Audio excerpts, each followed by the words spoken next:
नै दिनै आबादारि सुबुं हानजाया बहाय अराय आबादजों जिउ खांनो थाखाय नों आफाखौ गाबज्रिदों हे आफा बोराइ बाथौ सोरजिगिरि अननानै गासै आबादारि हानजाखौनो सुख आलो गोजोनै लाखिदो आरो बे अफिस सिङाव অতিকে গুৰুত্বপূৰ্ণ দিন আৰু অতিকে মানে ভাল দিন যে আমি আমাৰ কৃষি বিজ্ঞান কেন্দ্ৰ ধেমাজি ইমান দিনে আমাৰ স্থায়ী কাৰ্যালয় নাছিলে। আমি ভাড়াঘৰৰ পৰা চিলাপথাৰৰ পৰা আমি গোটেই অফিচটো চলাই আছিলোঁ।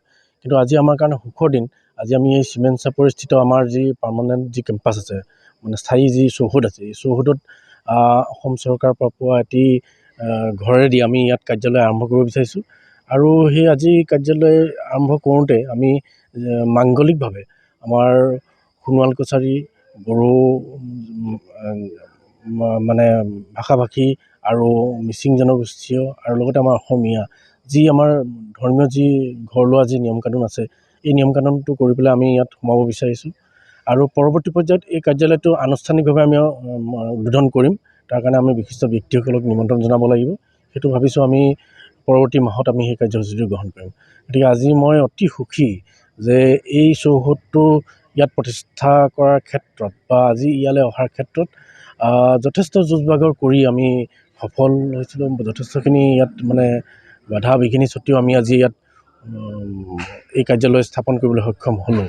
আৰু এই ক্ষেত্ৰত আমাৰ লখিমপুৰ সংসদীয় সমষ্টিৰ সাংসদ প্ৰধান বৰুৱাদেৱ আৰু জোনাই সমষ্টিৰ বিধায়ক ভুৱন পেগু ডাঙৰীয়া আৰু বৰ্তমানৰ কেবিনেট মন্ত্ৰী আৰু ধেমাজি বিধানসভা সমষ্টিৰ বিধায়ক আমাৰ ৰণোজ পেগু ডাঙৰীয়া, তেখেতসকলে যথেষ্টখিনি সহায় সহযোগ কৰিলে। আৰু তেখেতসকলৰ সহায় সহযোগতে আৰু আমাৰ ডিষ্ট্ৰিক্ট এডমিনিষ্ট্ৰেশ্যন জিলা প্ৰশাসনৰ সহায় সহযোগত আজি আমি ইয়াত আমি স্থায়ী কাৰ্যালয়লৈ আহিবলৈ সক্ষম হ'লোঁ।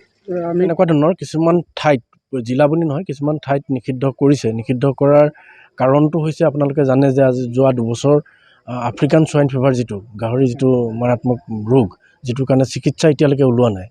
গতিকে সেই ৰোগবিধ কিছু ঠাইত ইতিমধ্যে মানে দেখা পোৱা গৈছে। আৰু সেই ঠাইৰ পৰা যাতে বেলেগ ঠাইলৈ বিয়পি নাযায়, সেইকাৰণে গাহৰি মাংস আৰু গাহৰি বেচা কিনাৰ ক্ষেত্ৰত কিছু নিষেধাজ্ঞা চৰকাৰে আৰোপ কৰিছে। এই নিষেধাজ্ঞাই আমাৰ কৃষকসকলক সহায় কৰিব। কাৰণ নহ'লে বেমাৰটো যদি বিয়পি যায়, তেতিয়াহ'লে আমাৰ এটা বৃহৎ অঞ্চলত আমি জানো যে ধেমাজি জিলাখন বিশেষকৈ গাহৰি পালনৰ ক্ষেত্ৰত যথেষ্ট মানে আমাৰ ইয়াৰ কৃষকসকলে গাহৰি পালনৰ পৰাই বহু পৰিয়াল চলি থাকে। গতিকে আমি এই বেমাৰটো নিয়ন্ত্ৰণৰ ক্ষেত্ৰত যদি এইখিনি ব্যৱস্থা যদি ল'ব পাৰোঁ, তেতিয়াহ'লে আমি সফল হ'ব পাৰিম। আৰু অনাগত দিনত আমাৰ কৃষি বিজ্ঞান কেন্দ্ৰৰ তৰফৰ পৰা বিশেষকৈ জৈৱ সুৰক্ষা, বায়' ছিকিউৰিটিৰ ওপৰত কৃষকসকলক কেনেকৈ অৱগত কৰিব পাৰি, সেই বিষয়ে আমি ইতিমধ্যে আমাৰ কাৰ্যসূচী চলি আছে। আৰু আমি গাঁৱে গাঁৱে গৈ পেলাই যে এই আফ্ৰিকান সোৱাইন ফিভাৰৰ পৰা কেনেকৈ গাহৰি ৰক্ষা কৰিব পাৰি বায়' ছিকিউৰিটিৰ জৰিয়তে